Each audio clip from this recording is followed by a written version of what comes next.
Mesdames, Messieurs les élus, Mesdames, Messieurs les présidents de nombreux organismes présents, fédérations, services de l'État, conseils nationaux, partenaires, je ne peux pas tous vous citer tant la liste est nombreuse et grande.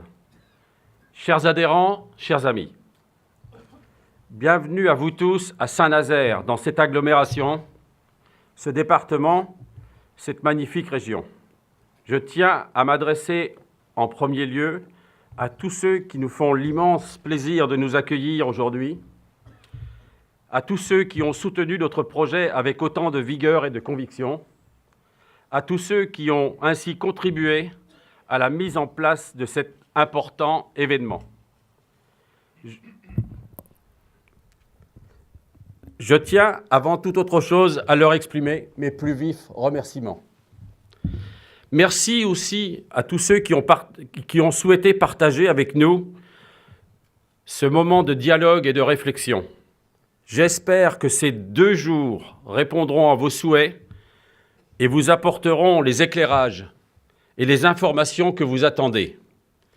Avant d'inviter à s'exprimer ceux qui nous accueillent aujourd'hui et grâce auxquels cet événement peut avoir lieu, j'ai la satisfaction et l'immense honneur de déclarer cette première édition des Assises nationales des pêches de loisirs en mer et de la plaisance ouverte. C'est avec beaucoup de plaisir que je passe la parole à Joël Batteux, maire de Saint-Nazaire et président de la Carène.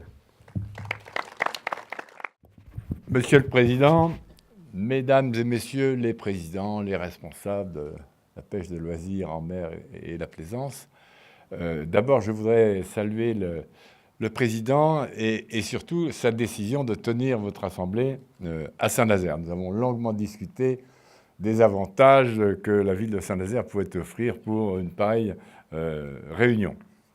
Alors, je manquerais à tous mes devoirs si je ne profitais pas de l'occasion de vous parler de Saint-Nazaire et de la région nazérienne.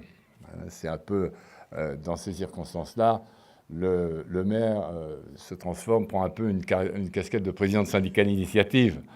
Alors j'ai reconnu quelques têtes qui vont être un peu déçus de ne rien apprendre de ma part sur Saint-Nazaire, puisqu'ils sont eux-mêmes nazériens et très pêcheurs. J'observe tout de même qu'il n'y a pas beaucoup de pêcheuses dans votre corporation.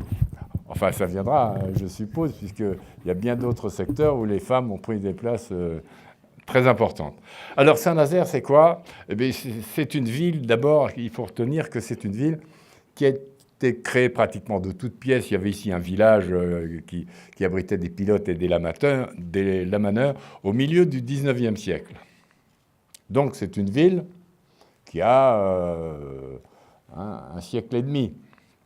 Elle a aussi cette particularité que cette ville de 1 siècle et demi a été construite 2 fois en 1 siècle, puisque au cours de la Seconde Guerre mondiale, elle a été pratiquement rasée à 85 ou 90%. Après qu'elle ait hérité à la place des lignes transatlantiques, du quai des transatlantiques, hérité d'une base sous-marine qui était particulièrement encombrante. Alors il faut imaginer les Nazériens qui avaient été évacués à cause des bombardements, d'une ville qui commençait à naître, on l'appelait la petite Californie, elle grossissait, elle s'animait de plus en plus, et ils reviennent de leurs abris, de leur refuge des bombardements, ils arrivent dans cette ville rasée où n'émerge plus que la base sous-marine. Vous imaginez le traumatisme que ça a pu être pour nos anciens. Et d'ailleurs, cette base sous-marine, pour nous, ça a été pendant très longtemps un gros problème physique, bien sûr. C'est encombrant, c'est vilain, au moins pour l'instant. On la voit comme vilaine.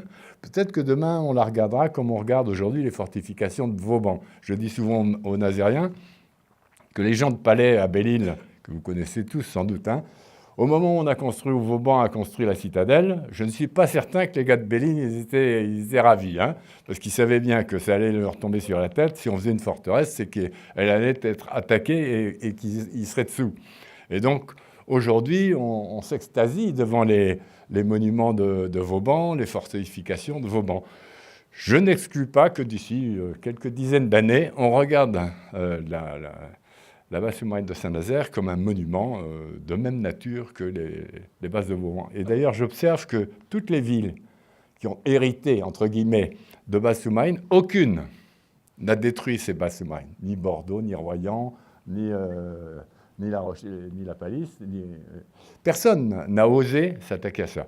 D'abord parce que c'est cher, mais en même temps, on a le sentiment qu'on n'a pas tout à fait le droit d'effacer comme ça des pans d'histoire, d'autant que si on effaçait la base sous-marine de Saint-Nazaire, eh bien, on ne saurait plus expliquer la ville.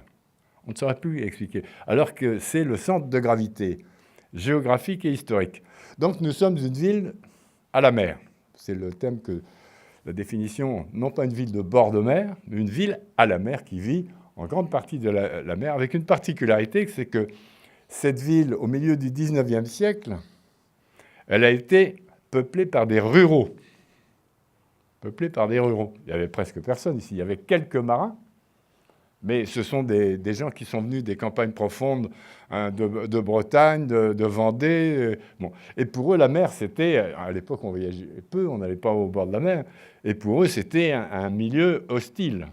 Et c'est très récemment, et je m'en suis beaucoup occupé, que nous avons réussi à faire en sorte que les Nazériens deviennent de plus en plus des maritimes. Alors, nous sommes des maritimes, mais nous sommes aussi des gens du fer, FER, du fer, FAIRE. Hier, nous étions dans les chantiers navals pour faire le constat du début de la naissance de la filière éolienne offshore. On va rester dans le gros, dans le lourd. Il n'y a pas de site en France, je ne crois pas, où on manipule des objets produits par notre industrie aussi gros et aussi lourds.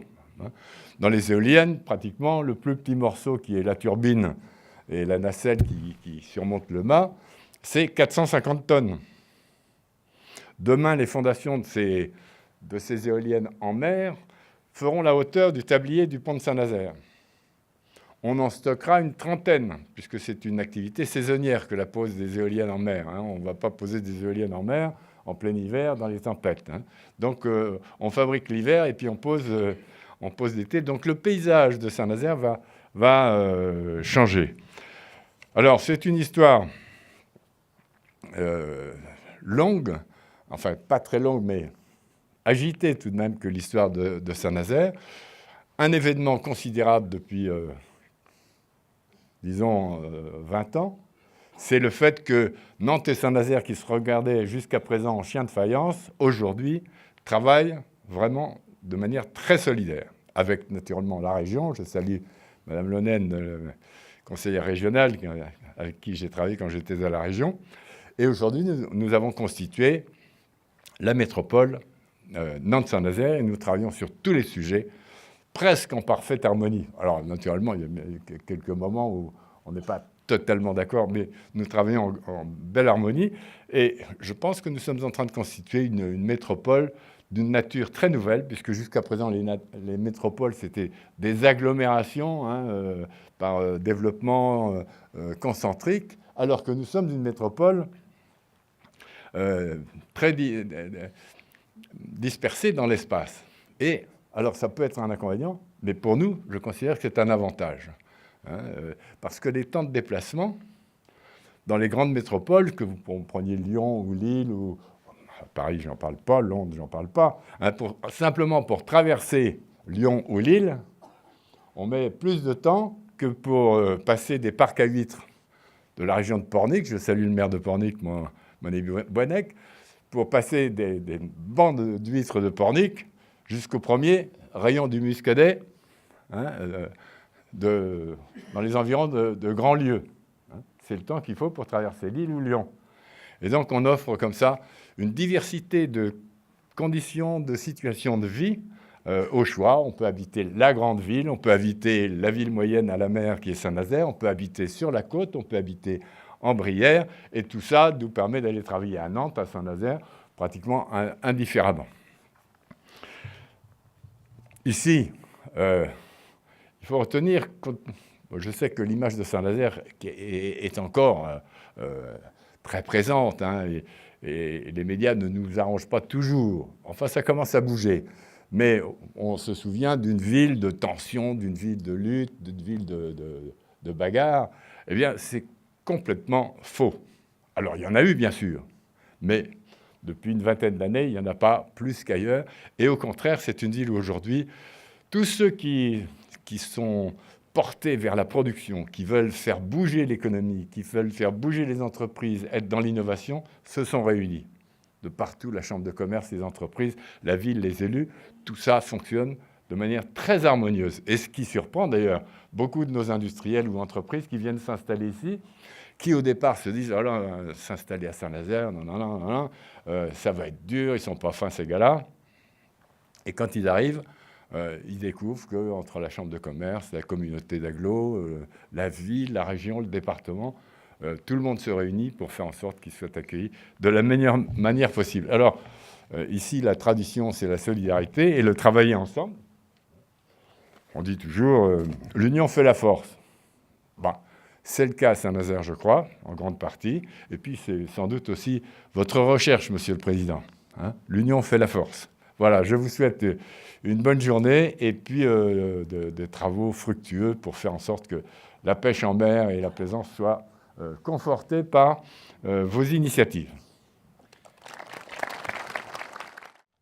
Monsieur le Président, Messieurs les présidents des fédérations organisatrices de ces assises, Monsieur le maire de Saint-Nazaire, Mesdames, Messieurs les élus, Monsieur le directeur interrégional de la mer, Mesdames, Messieurs, c'est avec un grand plaisir que je représente auprès de vous aujourd'hui Monsieur Jacques Oxiette, président de la région des Pays de la Loire, à l'occasion de ces premières assises nationales des pêches de loisirs en mer et de la plaisance.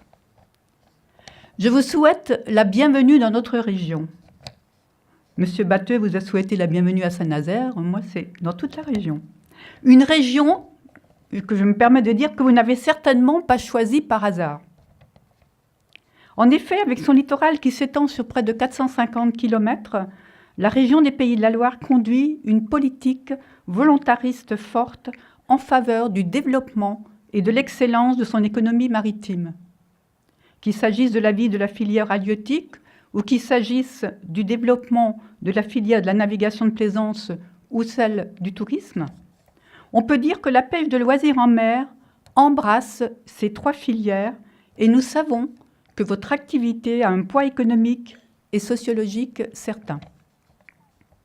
Concernant la branche nautique, il est important de considérer le poids de son industrie, mais aussi l'importance de son réseau portuaire et la diversité de ses activités nautiques. Le littoral atlantique apparaît ainsi comme l'un des berceaux du nautisme français. Et notre région se situe en deuxième position au niveau national en matière de chiffre d'affaires global généré par ces entreprises, dont je me plais à saluer ici le dynamisme. C'est pourquoi, depuis près d'une décennie, la région des Pays de la Loire a décidé d'être une véritable force d'impulsion pour l'émergence de projets de recherche et développement dans ce domaine, par son appui au profit d'une industrie d'avenir des activités nautiques. Concernant la filière halieutique, que je suis par ailleurs avec attention au niveau régional et interrégional, je sais que par la signature de la charte d'engagement et d'objectifs pour une pêche maritime de loisirs éco-responsable, vous visez à contribuer à la durabilité de la ressource halieutique. Je sais également que vous vous êtes engagé à sensibiliser tous les pratiquants aux enjeux écologiques de la pêche de loisirs. Et je citerai ici volontiers l'exemple d'une association de plaisance de la commune où je réside. Cette association est affiliée à la FNPPSF, la Fédération nationale des pêcheurs plaisanciers et sportifs de France, et croyez-moi, si j'affirme ne faire ici aucune publicité particulière.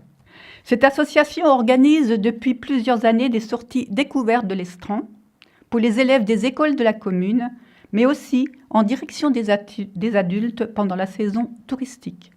L'objectif recherché est bien de faire découvrir aux participants la faune et la flore de l'estran, mais aussi le respect de l'environnement, les pratiques d'une pêche de loisirs responsable pour la préservation de la ressource. Pour moi, voilà un exemple à suivre. Le sujet qui vous occupe durant ces 2 journées est aussi vaste, je dirais, que l'océan. Je voudrais simplement vous glisser un autre message, celui de la formation aux métiers liés au nautisme, en vous rappelant que l'organisation de la formation est une des grandes compétences des régions. Mesdames, Messieurs, je ne pourrai pas participer à la totalité de vos débats et je le regrette, mais je suis persuadée que ces 2 journées seront fondatrices pour le rassemblement de vos fédérations. Elles seront également très riches en échanges et ne manqueront pas de favoriser un dialogue constructif et une conception active, une concertation active entre tous les acteurs du domaine maritime, et ils sont, vous le savez, nombreux. Je vous remercie de votre attention. Mesdames et messieurs les présidents, représentants des collectivités, mesdames et messieurs, je vous prie effectivement tout d'abord de bien vouloir excuser l'absence de Frédéric Cuvillier, le ministre délégué au transport, à la pêche et à la mer, qui, contrairement à son souhait, ne peut être présent ce matin pour ouvrir ses premières assises nationales des pêches, de loisirs et de la plaisance. Il m'a donc demandé de le représenter ce matin et de vous adresser, avec ses félicitations pour votre initiative, tous ses vœux de pleine réussite pour cette manifestation. Alors, comme vous le savez, il n'est pas de discours sur la mer qui ne fasse appel à nos grands anciens et aux plus illustres d'entre eux, Jean-Baptiste Colbert. Son ordonnance de la marine déclarait en 1681 « La pêche en mer, libre et commune à tous nos sujets, auxquels nous permettons de la faire tant en pleine mer que sur les grèves, avec les filets et engins permis par la présente ordonnance. » À l'époque de Jean-Baptiste Colbert, la pêche maritime constituait dans les régions rurales un moyen de subsistance. Elle permettait aux pêcheurs de faire vivre leurs familles. C'est pourquoi cette activité n'était pas réservée aux seuls professionnels et qu'elle se pratiquait par tous, de même que la cueillette. À l'inverse du gibier sur lequel le souverain avait des droits, les ressources de la mer représentaient une source, à l'époque intarissable, de nourriture et de bien-être. Aujourd'hui encore, la pêche maritime a conservé son caractère traditionnel dans les régions maritimes. En héritage de sa fonction nourricière, la pêche de loisirs est aujourd'hui toujours réservée à la consommation personnelle et familiale du pêcheur. Toutefois, de nos jours, la finalité de la sortie de pêche de loisirs a fortement évolué. Ce loisir remplit aujourd'hui bien d'autres fonctions. Il exerce une influence manifeste dans divers secteurs de l'économie, ainsi qu'un impact sur le milieu marin. L'attrait des Français pour le littoral va grandissant, et la pêche récréative représente une activité touristique importante en plein essor. Elle participe pleinement de la renommée d'un nombre important de sites et de communes balnéaires. Aujourd'hui, 46% des Français passent leurs vacances sur le littoral et de nombreux touristes, au-delà de la plaisance, s'essaient à la pêche de loisirs. Par ailleurs, de nouvelles pratiques se développent, telles que les charters ou le pescatourisme. Très fortement liée à l'aspect touristique, la dimension économique de la pêche de loisirs est également non négligeable, puisque les retombées financières issues de cette activité se comptent en milliards d'euros. Les dépenses induites sont importantes et variées.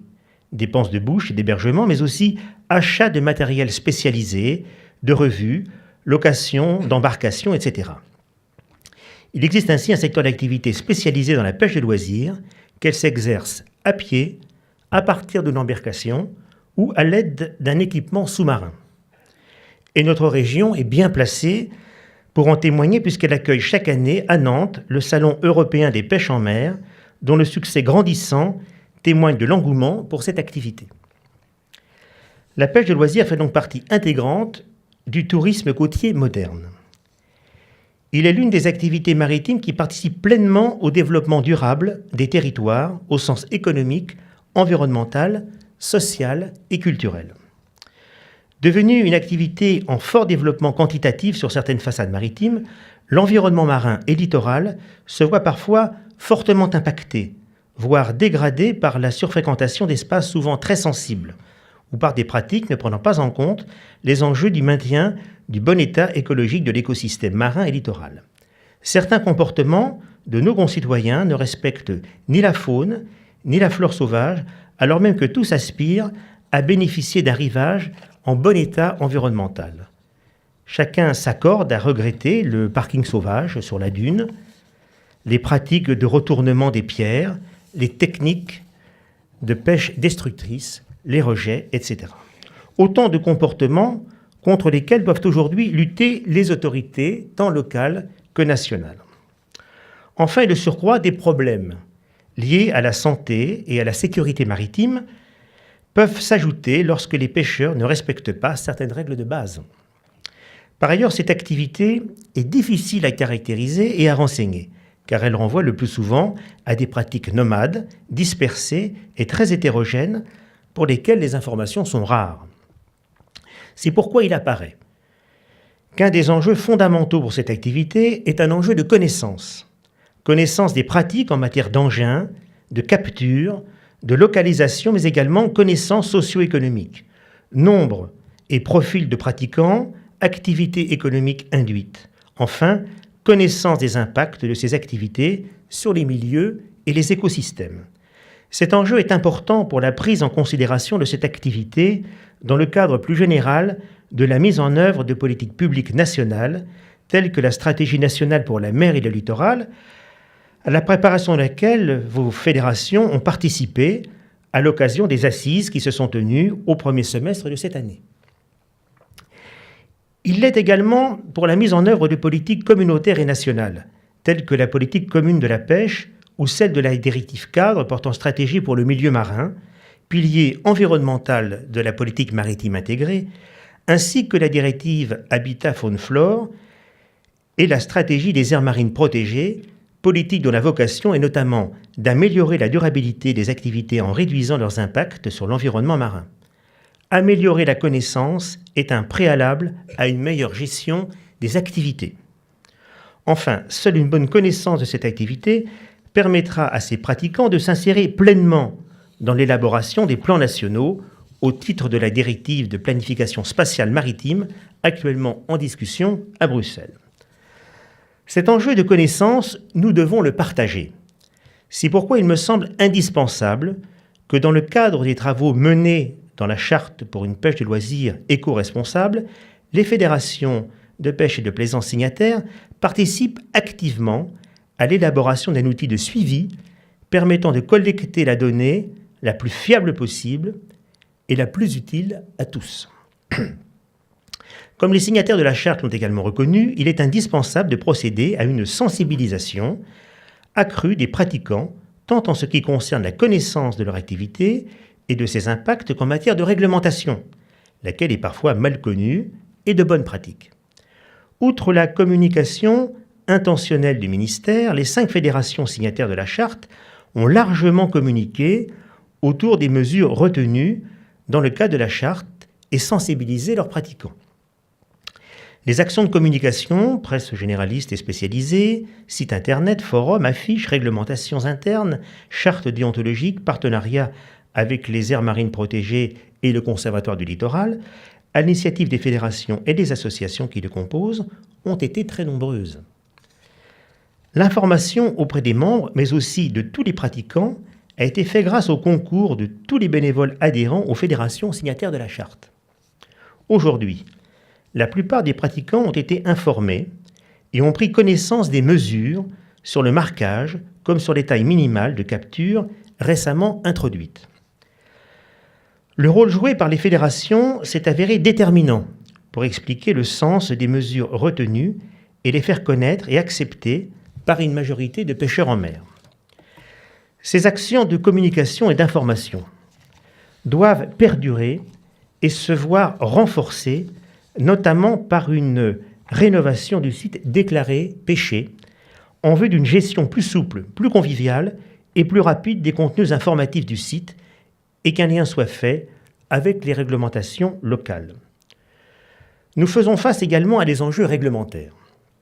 Je les ai cités, les réglementations communautaires, politique commune de la pêche et directives cadres portant stratégie pour le milieu marin imposent à la France des obligations de résultat. Au titre de la PCP, la France se doit d'effectuer un suivi statistique de l'activité de pêche, de plaisance, afin notamment de tenir compte de ses impacts sur les ressources halieutiques, et ce, dans le but d'une gestion la plus fine possible des stocks. Au fil des années, la réglementation pour l'exercice de la pêche de loisir a vu un empilement des textes, la rendant complexe, tant pour ses pratiquants que pour ceux chargés de son contrôle. Un effort de simplification s'imposait que nous avons commencé à mettre en œuvre sur notre façade maritime nord-atlantique Manche-Ouest. Ainsi, le préfet de Bretagne a-t-il signé le 21 octobre dernier l'arrêté réglementant l'exercice de la pêche maritime de loisir pratiquée à pied en Bretagne pour les coquillages, échinodermes et vers marins, en unifiant les pratiques dans l'ensemble de la région, tant en termes d'engins que de zones et de périodes de pêche. Le nouveau texte, qui a fait l'objet d'une large consultation des parties intéressées, apporte sécurité et, je l'espère, sérénité pour la pratique de cette activité. Un arrêté similaire est en cours de préparation pour les Pays de la Loire. La directive cadre portant stratégie pour le milieu marin invite par ailleurs à mieux tenir compte des impacts des activités de pêche de loisirs sur les ressources et les milieux marins, en général dans la perspective d'atteindre le bon état écologique des eaux à l'horizon 2020. Toutefois, l'Union européenne laisse à la France le soin de déterminer les moyens à mettre en place pour atteindre ces objectifs. C'est pourquoi il me semble indispensable de bâtir un dispositif concerté pour faire face à ces enjeux. À cet égard, la charte d'engagement et d'objectifs pour une pêche maritime de loisirs éco-responsable me semble le lieu et le moyen adéquat pour mener ces travaux en pleine concertation et transparence, puisqu'elle rassemble l'ensemble des acteurs du milieu marin concernés par les activités de pêche de loisirs en mer, y compris les professionnels de la pêche et les organisations non gouvernementales de l'environnement. À cet égard, les réflexions préalables aux travaux réglementaires permettant de rendre obligatoire la déclaration préalable d'activité de pêche de plaisance ont été lancées et doivent permettre d'aboutir dès l'année prochaine à une proposition sur la base d'un périmètre et de modalités qui auront fait l'objet d'un large consensus. Le développement d'un module de télédéclaration, carnet de pêche, permettant aux pêcheurs de plaisance de renseigner son activité à la sortie sur une base volontaire, doit également être engagé sur la base des apports conjoints des signataires de la charte. Mais, mesdames et messieurs, je n'oublie pas que ces assises sont aussi celles de la plaisance. Les questions soulevées dans les propos que j'ai tenus jusqu'ici s'y appliquent très largement, qu'il s'agisse des implications économiques, sociales et environnementales de cette activité, aussi bien que de sa forte dimension culturelle.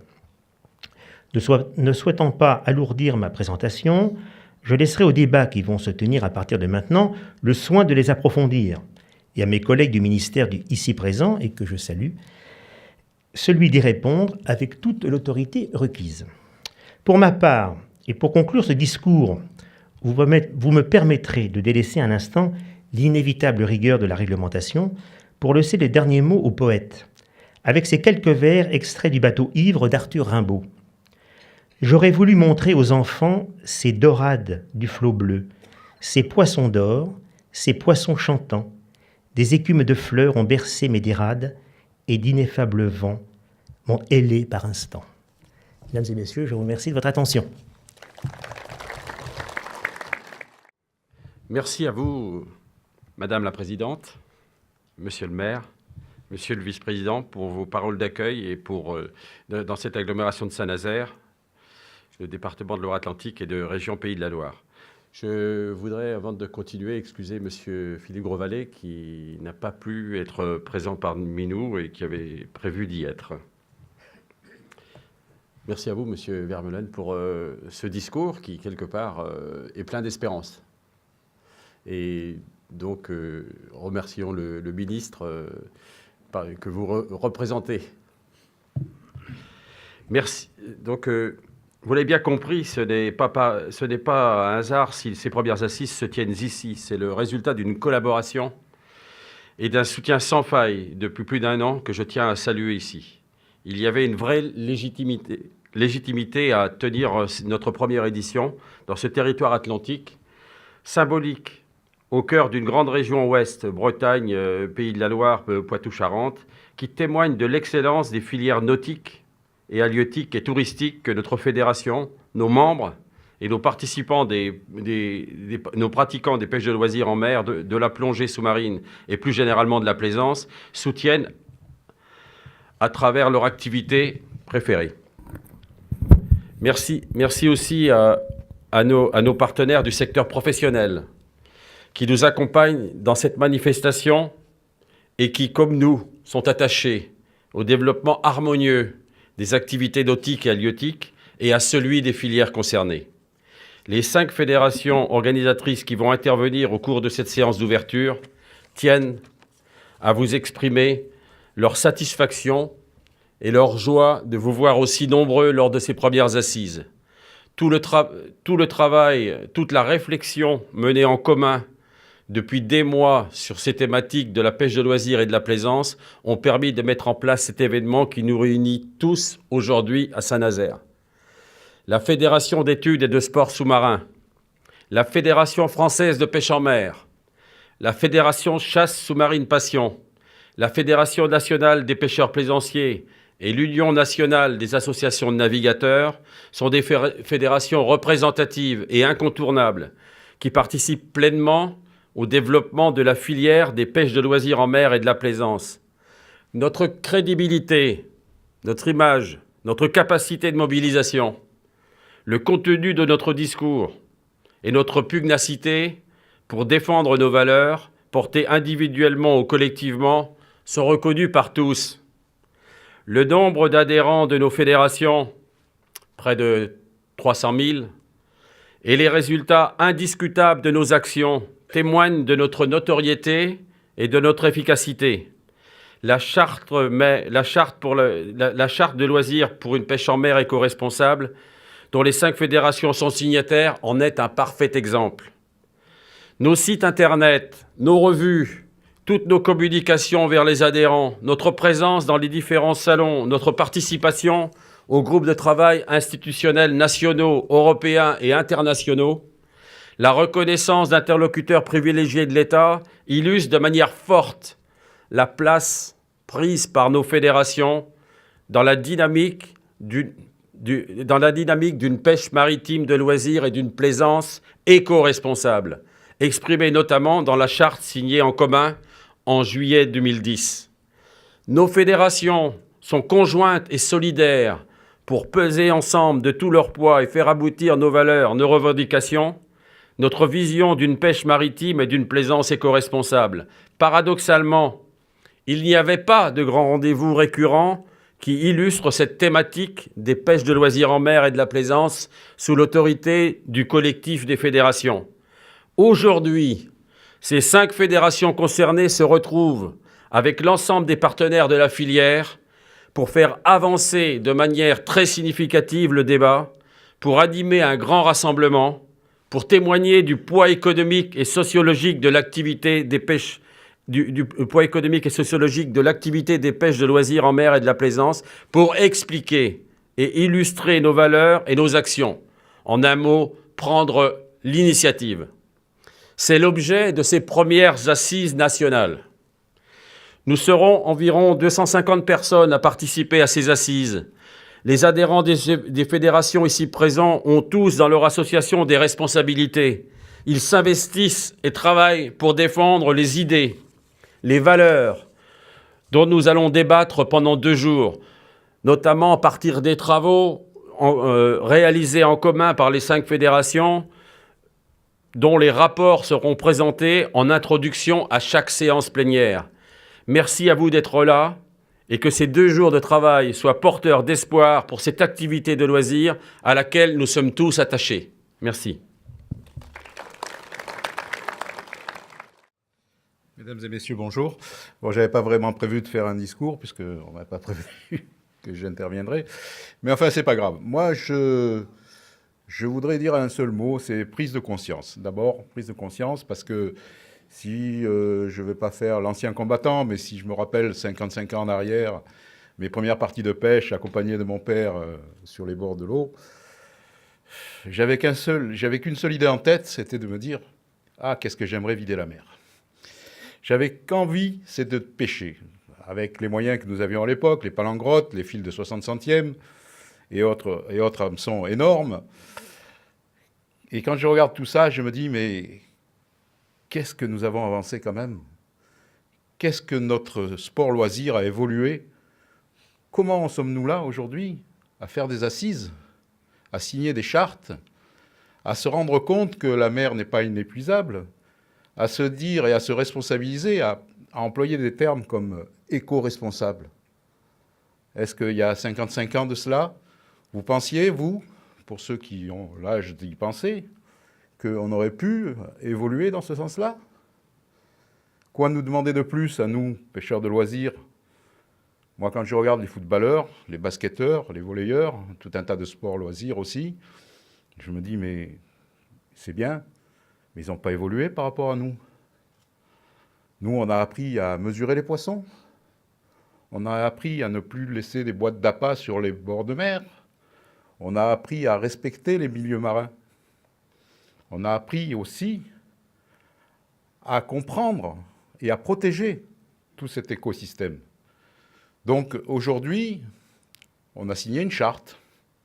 On avance, peut-être pas assez vite à mon goût, mais on peut se féliciter de dire que nous avons pris conscience.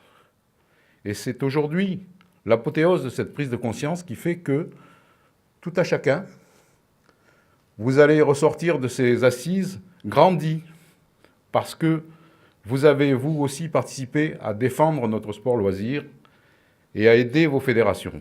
Et je vous en remercie beaucoup. Merci, merci madame, merci monsieur. Monsieur le maire est parti, mais je me joins au remerciement de Jean Kieffer à toutes les personnes qui ont permis de tenir ces journées. Nous avons, au UNAN France, décidé de participer pour plusieurs raisons. Alors, l'UNAN France, c'est l'animation nationale des fédérations de plaisanciers et de navigateurs déclinés en régions et en départements. Et nous avons donc décidé de participer à ces assises pour donc plusieurs raisons. La première, c'est que nous avons signé la charte avec les 5 autres fédérations. Et il paraissait tout à fait logique que nous soyons présents ici pour défendre les objectifs de la charte, que nous défendons d'ailleurs régulièrement au sein des commissions et aux côtés des pêcheurs. Et nous avons de ce côté-là des visions tout à fait similaires, même si parmi les navigateurs, il n'y a pas que des pêcheurs, loin de là. Donc c'est la première raison. L'autre raison, c'est que pour pêcher en mer, et notamment pour pêcher à partir d'un bord, d'un bateau, il faut naviguer. Et donc, les pêcheurs sont navigateurs. Les navigateurs ne sont pas tous des pêcheurs, mais les pêcheurs en mer embarqués sont des navigateurs. Et nous avons en commun les mêmes soucis qu'on va décliner à travers les tables rondes, que sont la sécurité, que sont les problèmes environnementaux, que sont les problèmes vis-à-vis des relations avec les gestionnaires de port. Tout cela, nous l'avons très fortement en commun. Et nous souhaitons donc participer là aussi à ces réflexions et pour essayer de faire avancer un petit peu nos affaires. Et puis, c'est une façon aussi de nous faire connaître du public, d'enfoncer des fausses idées, la notion de nantis. Il y a des gens très modestes qui pratiquent la navigation et la pêche, et c'est pas un sport de nantis, on est loin des yachts luxueux, des paradis fiscaux. Donc c'est vraiment un sport très populaire, une activité très populaire. Donc nous faire connaître du grand public, nous faire connaître aussi des administrations avec lesquelles nous sommes en relation. Mais il y a pas mal parfois d'huile à mettre dans les rouages. Nous n'avons pas toujours les mêmes idées, les mêmes visions. Et il est important de pouvoir échanger à ce niveau-là. Et puis dire aussi le poids économique considérable que représente et la pêche de loisirs et la navigation. C'est plusieurs milliards de chiffre d'affaires annuel. C'est des dizaines de milliers d'emplois si on pense à la construction navale, qui d'ailleurs souffre actuellement. Donc voilà pour moi un peu l'intérêt de ces assises, se faire connaître, discuter avec les gens avec qui nous travaillons et donc pérenniser un petit peu nos activités. Voilà, merci beaucoup. Moi je serai très court, je n'ai pas préparé de discours. Je voudrais m'associer aux remerciements de Jean Kiefer envers tous les soutiens qui ont permis la tenue de ces assises. Je voudrais remercier particulièrement Jean Kiefer et Jacques Talus qui ont posé la première pierre de cette structure de travail il y a 1 an et demi. Un vieux réflexe de pêcheurs sous-marins, c'est quand on trouve une bonne pierre, c'est de prendre des repères. Donc j'espère que pendant ces 2 jours, vous allez prendre des repères, vous allez prendre date. Il y a des mots forts qui ont été dits, c'est être à l'initiative, prise de conscience par M. Perrodi, donc c'est une initiative qui est légitime. Nous avons derrière nous une pratique qui est très populaire, donc je vous souhaite de noter vraiment des informations et des propositions qui vont être fortes. Voilà, bonnes assises, et je vous donne rendez-vous donc demain.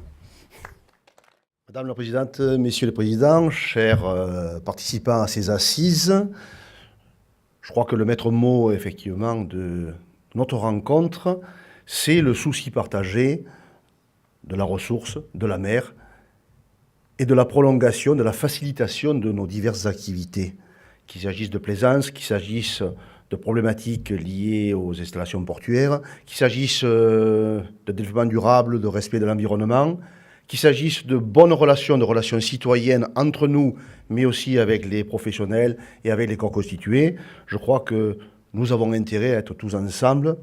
Monsieur le maire disait tout à l'heure, l'union fait la force. Nous en faisons ici la démonstration. Et à travers nos 5 fédérations, c'est tout un pool de citoyens qui s'expriment. J'ajouterai que la fédération que je préside est peut-être un petit peu atypique dans le paysage des 5 fédérations, puisque nous sommes une fédération délégataire de l'État, surtout une fédération sportive, qui organise l'ensemble des sports subaquatiques. Je veux donc dire qu'à travers la FFESSM, vous rencontrez certes les pêcheurs sous-marins, mais vous rencontrez la plongée scaphandre, vous rencontrez les autres sports subaquatiques, l'apnée, la nage à épalme, etc. Et tous ces gens-là sont des usagers de la mer, sont des gens qui partagent le même lieu d'activité que nous tous, et qui donc ont les mêmes problématiques. Et dans une époque où les contingences sociales, les contingences de régulation, les contingences réglementaires fait que la facilitation de nos activités demeure un problème, il est évident, pour ne prendre que cet exemple-là, qu'un plongeur sous-marin, un plongeur avec bouteille sur le dos, vous le connaissez tous, et un pêcheur sous-marin ne peuvent que s'entendre, ne peuvent que discuter, ne peuvent qu'être ensemble pour faire face à tous ces enjeux. Et c'est ça que je voulais signaler. Donc notre présence à travers cette fameuse signature de la charte est porteuse d'un partage de nos valeurs et surtout d'un plateau d'équipes soudées, d'un plateau de citoyens qui doivent permettre de s'exprimer avec force lorsqu'il y a les problèmes actuels, les problèmes sociétaux. Je vous remercie.